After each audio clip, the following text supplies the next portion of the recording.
All right, welcome to chapter 5, looking at types of data integrity controls. So, um, we're starting from hashing. So, hashing algorithm. So, hashing is a tool that ensures data integrity by taking binary data, right, which is a message, and producing a fixed length representation called the hash value or message digest. So, hashing um, is a one-way mathematical function that is relatively easy to compute but significantly harder to reverse. So grinding coffee beans is a good analogy of uh, what hashing is. Alright, so it's easy to grind the coffee beans, but it's almost impossible to put all the tiny pieces back together to rebuild the original beans. So a cryptographic hash function has the following properties. The input can be any length, the output has a fixed length.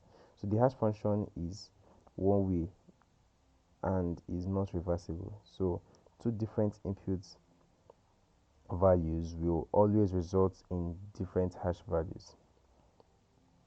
So there are many modern hashing algorithms widely used today. So the most common ones are MD5 and SHA. So MD5 is message digest 5 algorithm. So it's a hash algorithm developed by what Ron Rivest that produces a 128-bit hash value. Then the SHA, which is a secure hash algorithm, was developed by the US National Institute of Standard and Technology (NIST) and can be implemented in different strength. So you can do it for 224 bits, which is SHA-224. You can do 256 bits SHA-256, 384 bits SHA-384, and 512 bits SHA-512. So sorting. Now sorting is used to make hashing more secure. So if two users have the same password, they will also have the same password hashes. So a sort now, which is a random string of characters, is an additional input to the password before hashing. So this creates a different hash result for the two passwords as shown in the figure. So a database stores both the hash and the salt. So for example, now you have to create a password, you add a salt to your password so that when it is being hashed, it's never going to be the same or have the same hash value as another person's with the same password has.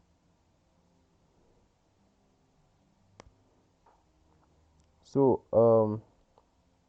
HMAC, right, strengthens hashing algorithm used by an additional secret key to impute the hash function. Alright, so the use of HMAC goes a step further than just data integrity. So it uses a specific algorithm that combines a cryptographic hash function with a secret key. Alright, so just like what you have in this figure right here. So let's look at data signatures,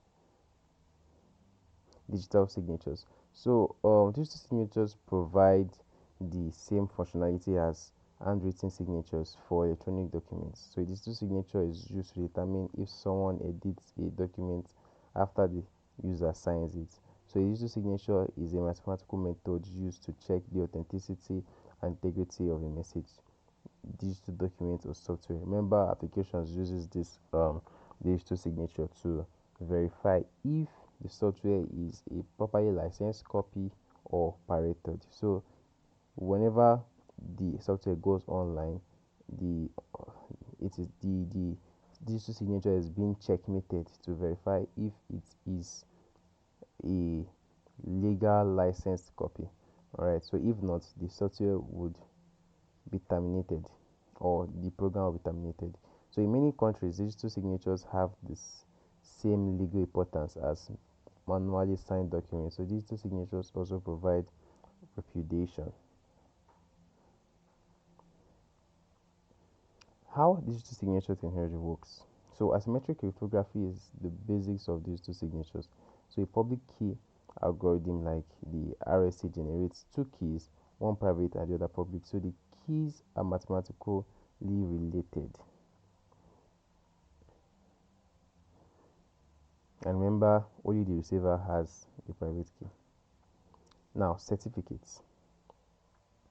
So a digital certificate is equivalent to an electronic passport. So a digital certificate enables users, hosts, and organizations to exchange information securely over the internet. So a digital certificate authenticates and verifies that users sending a message um, are who they claim to be. So the digital certificate can also provide confidentiality for the receiver with the means to encrypt a reply. Digital certificates must follow a standard um, structure so that any entity can read and understand it regardless of the issuer. So the X509 is the standard for construction of digital certificates and the public key infrastructure (PKI) used to manage digital certificates. So the PKI is the policy, rules, and procedures required to create, manage, distribute, use, store, and revoke digital certificates. So these PKIs could be the version number, serial number, certificate algorithm, identifier, issuer name. So all these come together. For example, what you're seeing in the illustration below, they all come together to form the digital certificate. Database integrity enforcement. So database provide an efficient way to store, retrieve, and analyze data. So as data collection increases and data becomes more sensitive, it is important for cybersecurity professionals to protect the growing number of databases. So data integrity refers to accuracy, consistency, and reliability of data stored in a database. The four database integrity rules are constraints are entity integrity, which was all rows must have a unique identifier called the primary key. Okay, domain integrity, which is all data stored in a column must follow the same format. Right, so if there are strings, everything in that column must be strings. If there are integers, everything in that column must be integers. Then referential integrity, so table relationship must remain consistent, so therefore a user cannot delete a record which is related to one another. Then user defined integrity, so user defined integrity is a set of rows defined by a user which does not belong to one of the other categories. So for example, now a customer places a new order, the user first checks to see if this is a new customer. If it is, the user adds the new customer to the customer table.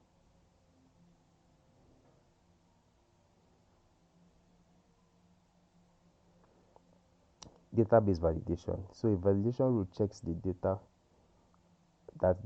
falls within the parameters defined by database designer. So a validation rule helps to ensure the completeness, the accuracy, and the consistency of data. So the criteria used in a validation rule include the following, which is the size, all right, which is number of characters, the format, the types of or the format of the data, consistency, checks for consistency of codes in related data items, the range, checks the data lines within a minimum and maximum value, then check digits, provides for an extra calculation to generate a check digits for error detection.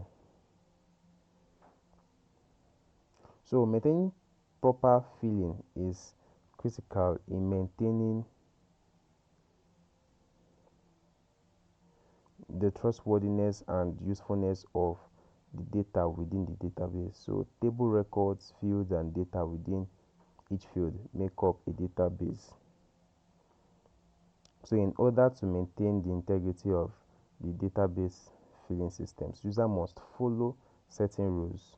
So entity integrity is an integrity rule which states that every table must have a primary key and that the column chosen to be the primary key must be unique and not null. So null in a database signifies missing or unknown value. So another important integrity check is referential integrity, which deals with foreign keys. Alright, so a foreign key is one table references is a foreign key in one table references the primary key in the second table. So the primary key for a table uniquely identifies entities, alright, which could be rows in the table. So referential integrity means maintains integrity of foreign keys. So domain integrity ensures that all the data items in a column fall within a defined set of valid values. So each column in a table has a defined set of values, such as a set of numbers for credit card numbers, so social security numbers or email addresses. So limiting the value assigned to an instance of that column, okay, enforces domain integrity. So domain integrity enforcement can be as simple as choosing the correct data type, length, and or format for a column. So that's the end of chapter 5. Looked at hashing algorithms, alright, password sorting, key hashed message authentication code, which is the HMAC. So these tools provide a way for cybersecurity specialists to verify the authenticity of messages and documents.